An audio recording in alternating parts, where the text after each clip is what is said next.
moving on to our next play. This is from Week 17 of last year. The Colts, I think at this point, have beaten the Jacksonville Jaguars. The Texans and the Tennessee Titans are playing. The Titans need to win this to win the AFC South.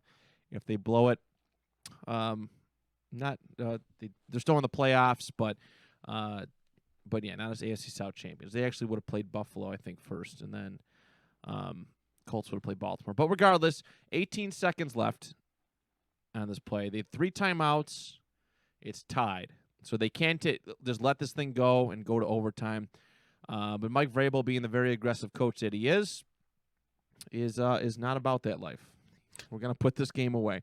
Because Houston gave Tennessee a lot of trouble this year. They played them very, very tough. It's a division rival kind of thing, but they played them pretty tough.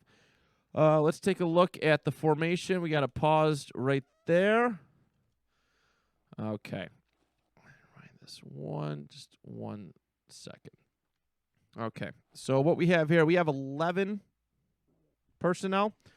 All right, we're in a shotgun formation, twins right.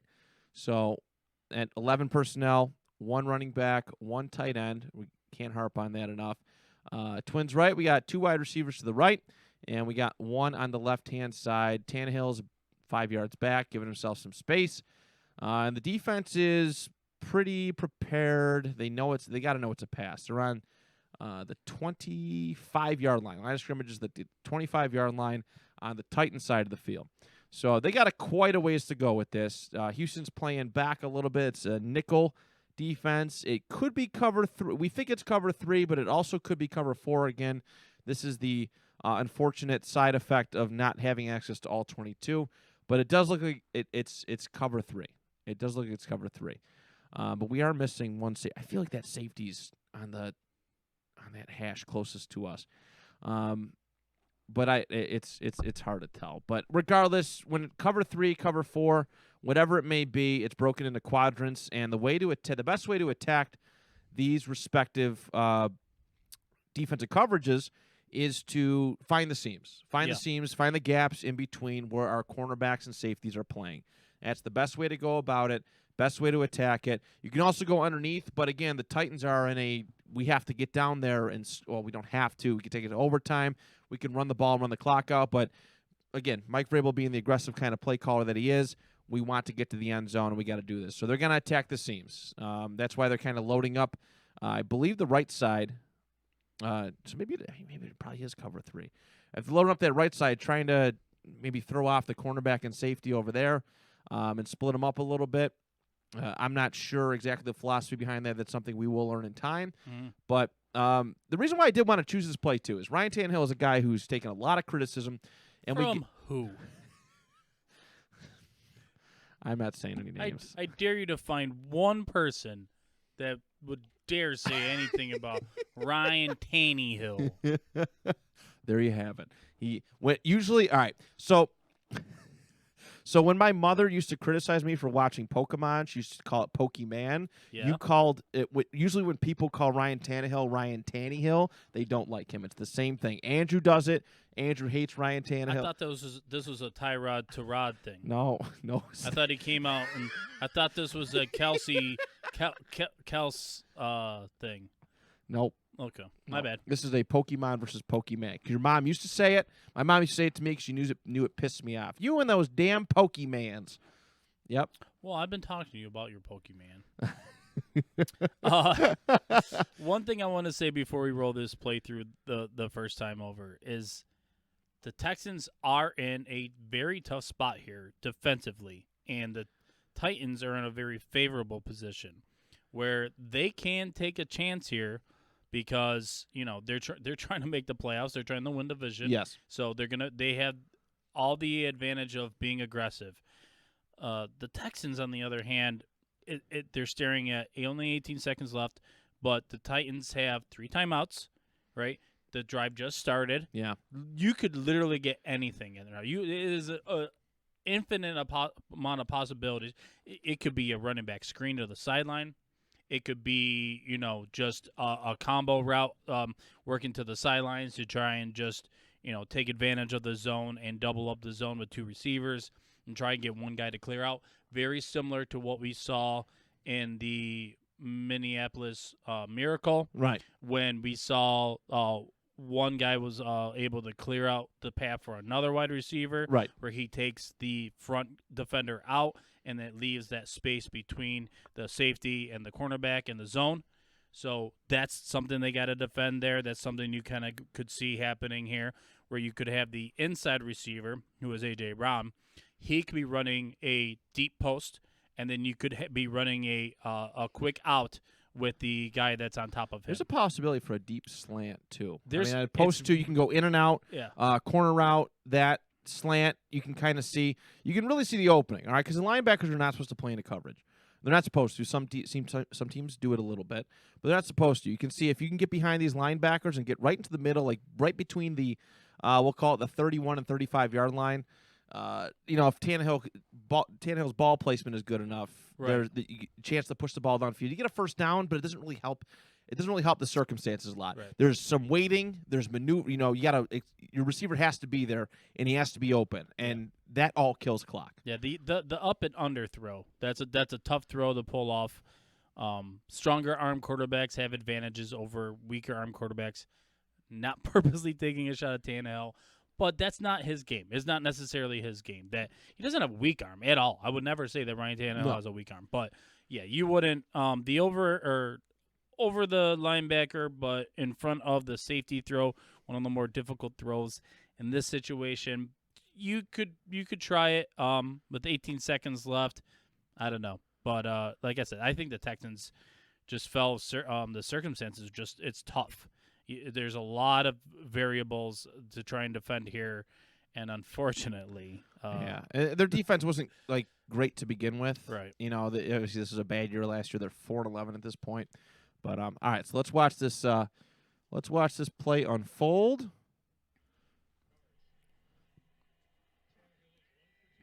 Johnny Smithman information. There's a little chip block. Beautiful placement. Yep. And A.J. Brown just wins one-on-one. One of my favorite cliches in football coaching wise is at some point, all coverage is man coverage. At some point, right? At some point, zone is basically waiting to see how the play unfolds. But at some point, you're going to be man on man, and you need to make a play. Yeah. That guy just he lost it. I don't want to happen like inside leverage, outside leverage. So AJ Brown had the inside leverage the entire time. Yeah. And nobody took it away. No.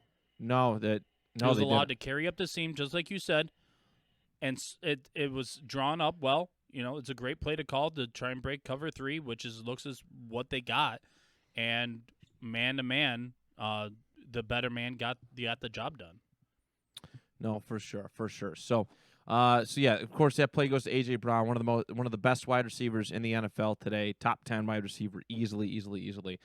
Let's take a look. Like I said, 11 personnel, shotgun formation, twins right.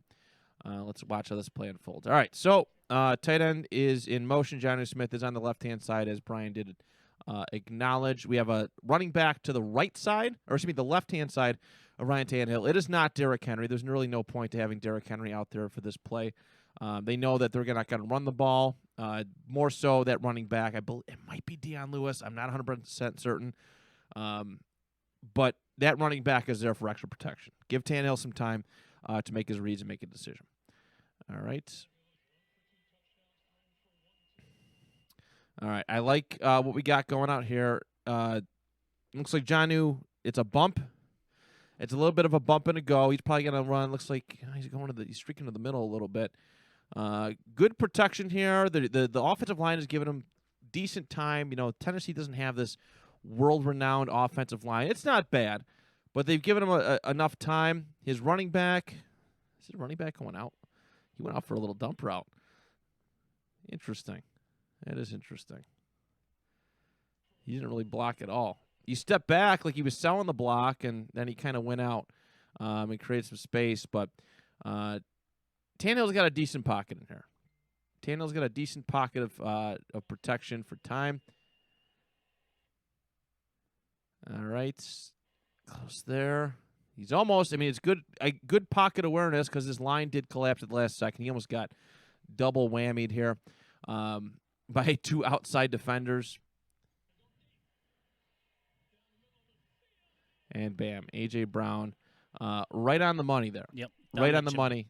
It was a fantastic pass, accuracy. I wanted to show this because, like I said, I feel like Ryan Tannehill is not just a product of what Derrick Henry can create, what separation and spacing Derrick Henry can create. And that's a big criticism of his, that he'd be nothing without Derrick Henry. I want to show that he is competent. He does have some arm strength, some level of arm strength. He does have accuracy. He can do well. He can orchestrate this offense very well without fake handoffs to Derrick Henry. That's more so what I was looking for. I've been a big Ryan Tannehill fan, especially in this Tennessee tenure. Aside from the fact that he's kind of owned the Colts. Well, he's like 50-50 against the Colts, but that's neither here nor there. But yeah, the linebackers didn't budge. With the running back, they knew they were getting ready for like mid-range pass blocking right here. They didn't try to chase. They know they're going for a pass. There's no need to send the linebackers. Better for extra coverage. They start to play back a little bit, and bam. Yeah. I do want to acknowledge whoever else was on the right side with A.J. Brown. He did like an in. What would that be, like a slant route? Slant route to the end. What's our route tree? I think it's like a 5 or a 4. It's still backwards. Disregard that. But he comes in, and the defenders are actually really smart. I want to give them credit for that. They were very smart. They didn't sell. They didn't really sell for that. Mm-hmm. But they still played it deep, and they were ready to go for the deep shot.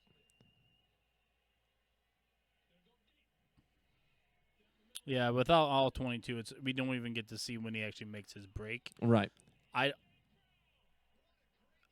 That safety had to have known that the moment that A.J. Brown didn't move off after 10 or 15 yards, that it was his man. Yeah. The problem is that as a safety, this is cover 4. He actually isn't that deep.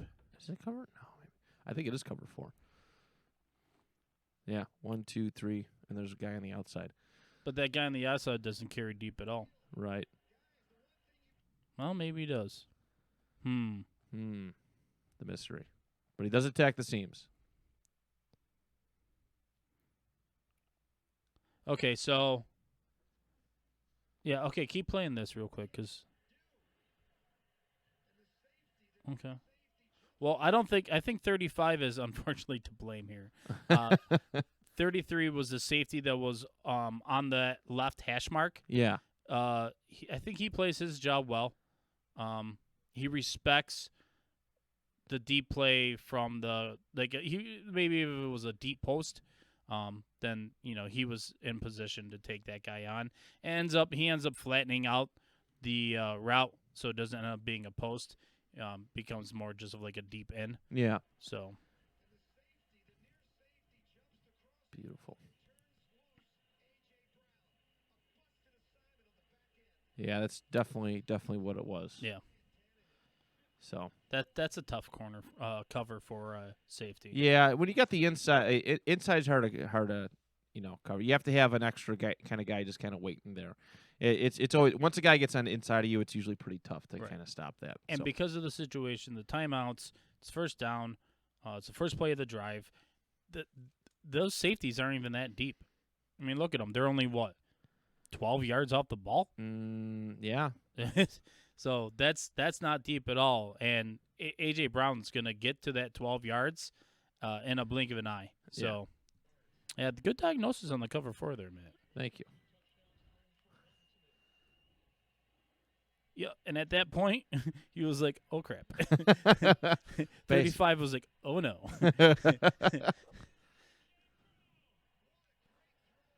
And we'll watch that. We'll watch that back shot one more time. But just great arm strength, great arm talent, great accuracy on the part of Tannehill. Great route running by A.J. Brown. Way to get on the inside.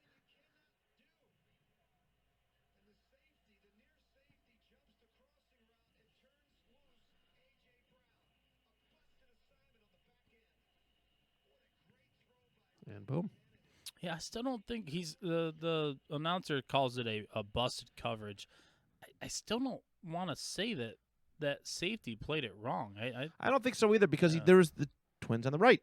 Yeah. And the one guy I think took – because, right, so let's label it this way. Cover 4, you got if you're on the offensive side, so the far left from your vantage point, we'll call them 1, 2, 3, 4.